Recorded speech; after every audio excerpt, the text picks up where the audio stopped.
Good evening. I am Kirtana Kumar, and this is Konarak Reddy. We're both from Bangalore. And this is Kris Merken from Frankfurt, Germany. A few months ago, Konarak, Kris, and myself, we came together to create a work. Kris made the initial offering of the poetry of Marathi Dalit poet Namdeo Dhasal, and we began reading his poems. Somewhere along the way, Konarak's mother's prison diary, the prison diary of Snehalata Reddy, entered the space. This evening, we'd like to share with you our piece, Oppression is a Tricky Word. Thank you for being with us. When I was a little girl, my maternal grandfather, my tata, he used to call me Koti Timaka. Koti Timaka, meaning baby girl monkey or little sister monkey. I liked it. I love that he called me Koti Timaka. I also liked the bone soup that Amama, his wife, used to cook for me. She would boil up a big pot of mutton bones and then strain the clear broth, add to it chopped coriander, chopped green chili, some ginger garlic paste, and I would drink up this bone soup. I like that. Koti Timaka drinking bone soup.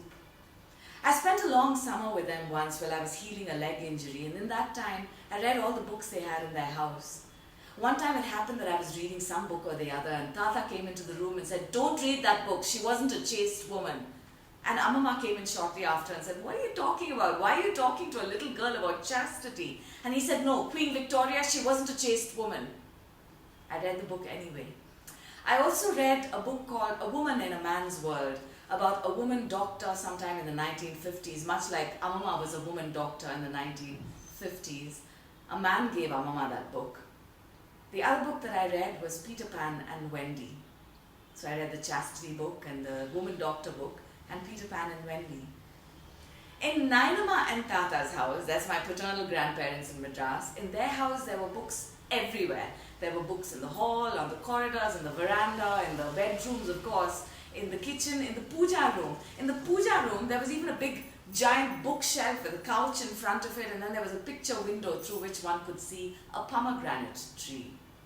In Amama and Tata's house, the puja room, you couldn't even call it a room. It was a little area. It was an area beyond the kitchen, beyond the round grinding stone in which Lingaka would grind for neer talao and kadavus for us. There was a little area with a blue wall and a glass window pane through which I would peek. And on the wall inside was a giant portrait with Rama and Lakshmana and Sita and a jet black obeisant Hanuman. And Tata would go inside this puja room and he would stand before the portrait, also jet black torso, white veshti and grey streaks of vibhuti on his arms, his chest, his forehead. And he would stand before this portrait and bow in obeisance, and he would pray, and it looked like he was pleading with fate. But in Amma and Tata's house, this thing has to be said. Food was a great joy. Tata would come in on Sunday mornings carrying a big gunny sack with a live chicken inside, and he'd take the chicken outside to the washing stone behind the house, slice off its neck, scoop out its innards, pull out the live eggs from within its belly, and the whole thing would be cooked into a golden gussie of coconut milk and roasted spices. And me, the eldest granddaughter, I would be offered like a specialty, the eggs. And they made me barf. I couldn't eat it, but I ate everything else. I ate the meen the kajipu, yetti the kajipu, kori the gussie, the gorgeous spinach that was cooked with mutton and poppy seeds. I would eat it all. In Nainama and Tata's house, on the other hand, in Adyar, we ate porridge and we ate marmite on toast. I don't know why it took me so many years, and I don't know why I never asked the question. I never had cause to ask it. It has something to do with all these years of mixed marriages and urban living, perhaps speaking in English, the sort of education we had, the nature of my family. So I never had the cause, the reason to ask the question. And then one day, I went to watch a play with my mother. We came out of the play and my mother, Amma, she was weeping, and I asked her, "Ma, did you like the play?" And she said, "No, I hated it." And I said, "Why? Why did you hate it?" And she said, I couldn't stand the way they spoke the language. I couldn't stand the way they worked their bodies. I couldn't stand the gaze, the way they looked at each other. The whole thing, it just made me think of when I was a little girl and I couldn't stand it. I didn't understand it. How could I understand it? It took me a couple of days, and then I went to my mother and I said, Ma, Amma, what is your caste?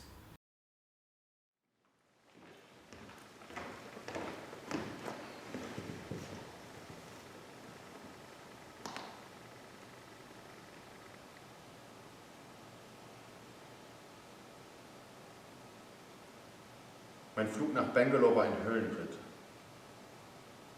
Ich bin heute Morgen früh angekommen und todmüde ins Bett gefallen.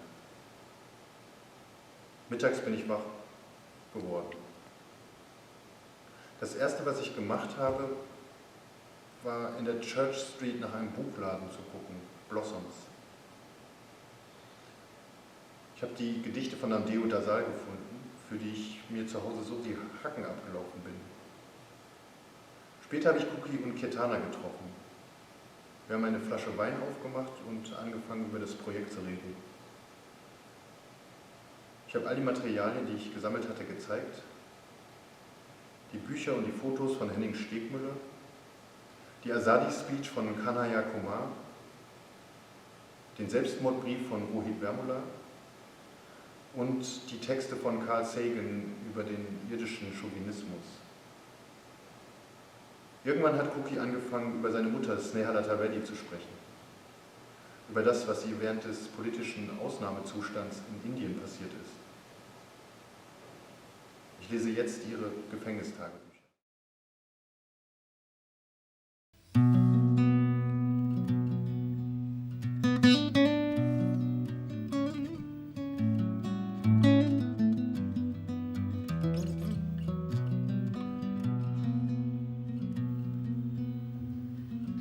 October 1976. Before you know it, it's 3 o'clock in the morning again. The wardens treat me like scum, level 2. One up from the prostitutes, whom they treat like human waste, level 2. A political prisoner with lunch privileges. A chronic asthmatic with a countdown timer. A death wish and a poorly ventilated jail cell. So instead, at 3 o'clock in the morning, I think of a honeydew summer that I spent crossing kingdoms with the love of my life in the back of a Raggedy Ann caravan. I think of these things as I wait for the warden to answer my calls. I think of pomegranates, granada, red jewels that glimmer in the sun. I want him to remember me when he eats pomegranates. And then I think of goodbyes, the simple kind, like sending your baby away to school.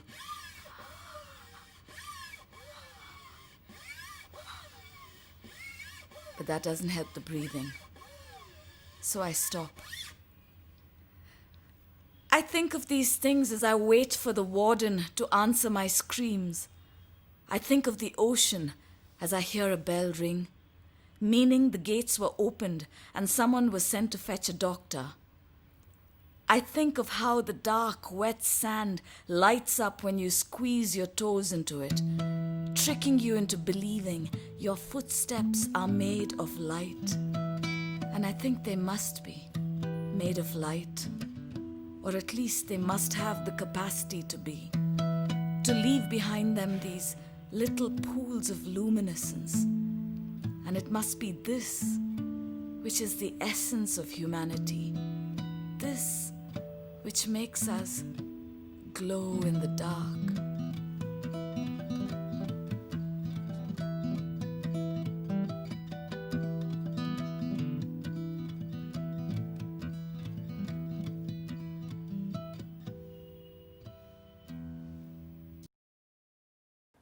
Man, you should keep handy a rampuri knife, a dagger, an axe, a sword, an iron rod, a hockey stick, a bamboo.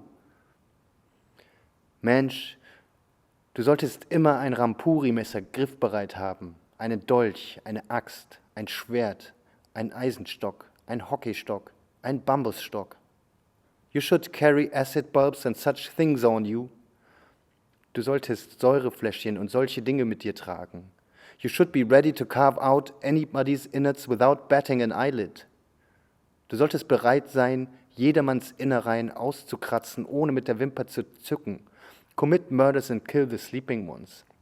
Turn human into slaves. Whip their asses with a lash. Fuck the mothers of moneylenders and the stinking rich. Cut the throat of your own kith and kin by conning them. Poison them. Jinx them. Schneide deinem eigenen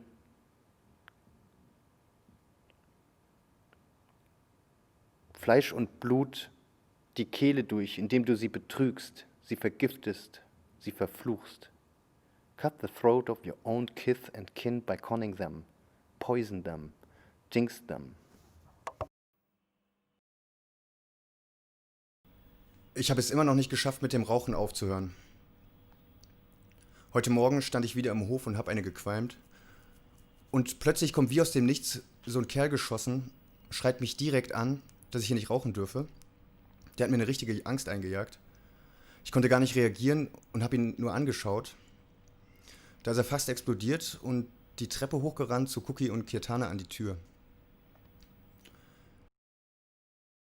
So yesterday evening, I'm relaxing in my flat.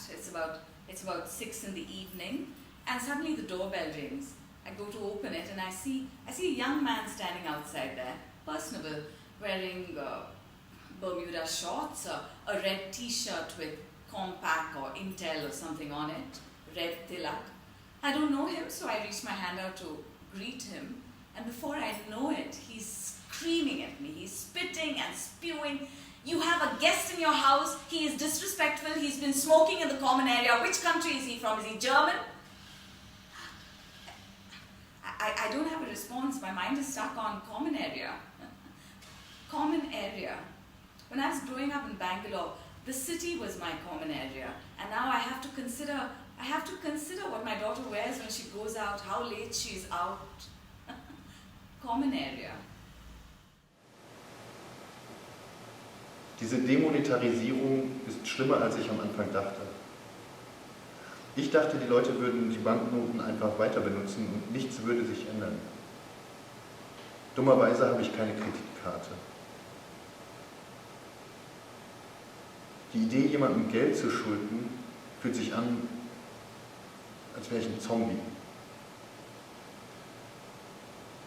Bevor ich nach Indien gekommen bin, habe ich mein Bankkonto leergeräumt, um alles am Flughafen zu tauschen. Und am nächsten Tag hat Modi die Demonetarisierung im Fernsehen verkündet. Heute war ich bei der Bank, um wenigstens ein paar der Banknoten loszuwerden. Ich habe auch gefragt, wie ich mit dem Rest des Geldes verfahren soll. Sorry, I have one question. I have like 30,000 in like 500 bills. So what can I do with that? Because no bank changes like. You already taken 4,000. I took 4,000, so I can't change the rest. So what Where to do? you are actually? Huh? Where you are? You are here. I have it cash because I don't have no credit card. So I put it. Are you staying here already scheduled? Well, I'm staying here until end of the year. But I read that you can just change them until like the 24th of November, which is 1 week. So how could I change 30,000 in 1 week? From the Hindu newspaper, July 27th, 2015. A Daughter Remembers by Namdeo Reddy. Time is up. We hug hurriedly, whispering, I love you. The police have come to escort her back. I feel limp and helpless as I watch her being led away to the police van. The doors shut, and I can barely see her through the grille. Our eyes lock. I follow the van through the streets of Bangalore to Central Jail. The large, almost fortress-like doors open with a loud, grating metallic echo, followed by a deafening thud as they hit the inner walls. The van drives in. I lift my hand to wave. She does the same. Our hands freeze in mid-wave till the doors shut with a final bang. I stare at nothing for a long while, following her with my mind. The body search, the long walk to the cell, the clank of the cell door, rattle of the key, warden's shrill laugh, her sitting defeated on her cot. In order to maintain such a continuum, bhai aur behno, we require the supervision of such as I, Langatege, and therefore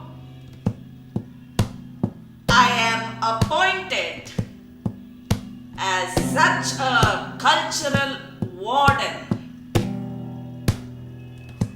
Chaddi.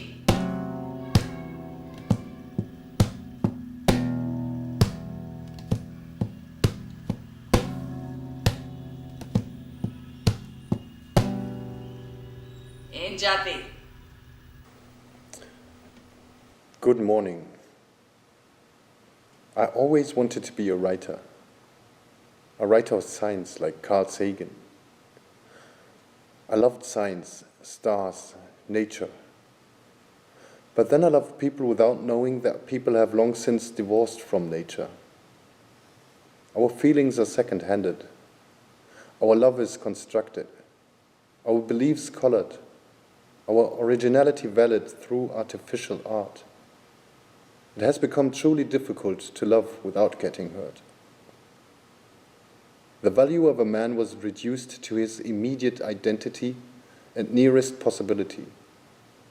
To a vote, to a number, to a thing. Never was a man treated as a mind, as a glorious thing made up of stardust. I don't believe in after-death stories, ghosts or spirits. If there's anything at all I believe that I can travel to the stars and know about the other worlds. My birth is my fatal accident. I can never recover from my childhood loneliness, the unappreciated child from my past. The nocturnal porcupine reclines here, like an alluring grey bouquet, wearing the syphilitic swords of centuries, pushing the calendar away, forever lost in its own dreams. Man's lost his speech, his god's a shitting skeleton. Will this void ever find a voice? If you wish, keep an iron eye on it to watch. If there's a tear in it, freeze it and save it too. Just looking at its alluring form, one goes berserk. The porcupine wakes up with a start, attacks you with its sharp aroused bristles, wounds you all over, through and through. As the night gets ready for its bridegroom, wounds begin to blossom. Unending oceans of flowers roll out. Peacocks continually dance and mate. This is hell. This is a swirling vortex. This is an ugly agony. This is pain, wearing a dancer's anklets. Shed your skin from its very roots. Skin yourself. Let these poisoned, everlasting wombs become disembodied. Let not this numbed ball of flesh sprout limbs. Taste this potassium cyanide. As you die at the infinitesimal fraction of a second, write down the small s that's being forever lowered. O Kamatipura, tucking all seasons under your armpit, you squat in the mud here.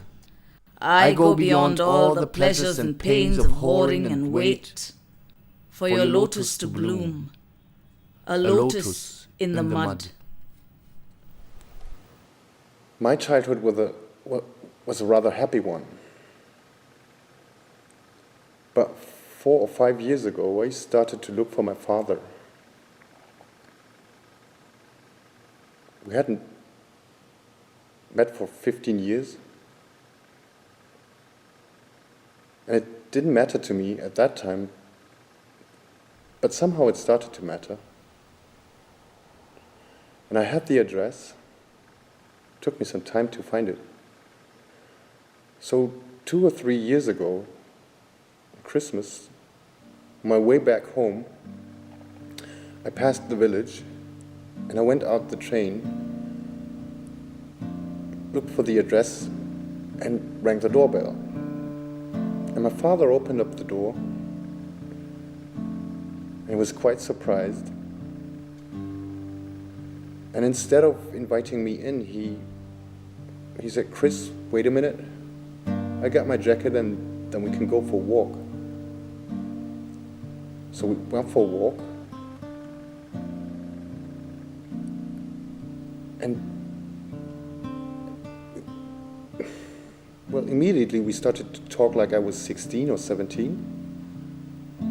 And I didn't know how to get over it, to come to another point. And well, I think he felt the need to protect himself. And at some point I said, "Look, I have the feeling that you're not interested into this in conversation."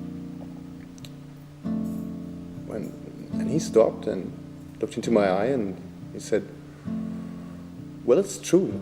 I'm not interested in this conversation. And actually, I don't want to see you anymore." And I laughed out loud and turned around. I just couldn't believe what he had said.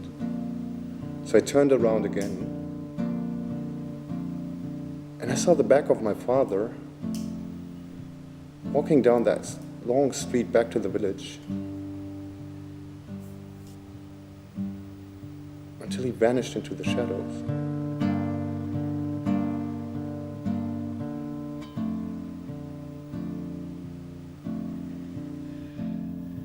I'm so excited. Peter Coe is coming home for dinner tonight. January 20th, 1976. I'm so glad to be home. Since Peter's coming for dinner, I thought I'd make a pork vindaloo and yellow rice, and then I thought, no, for Peter I'm going to make roast beef from Papa's recipe with a salad. And so I chopped up the beef, marinated it with vinegar and some turmeric and salt, and I put it aside. And then I sliced my vegetables for the salad. I put that aside. And then I washed my hands because I wanted to look nice.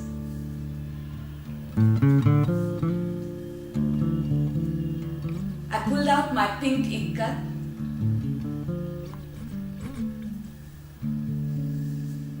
and I put it on.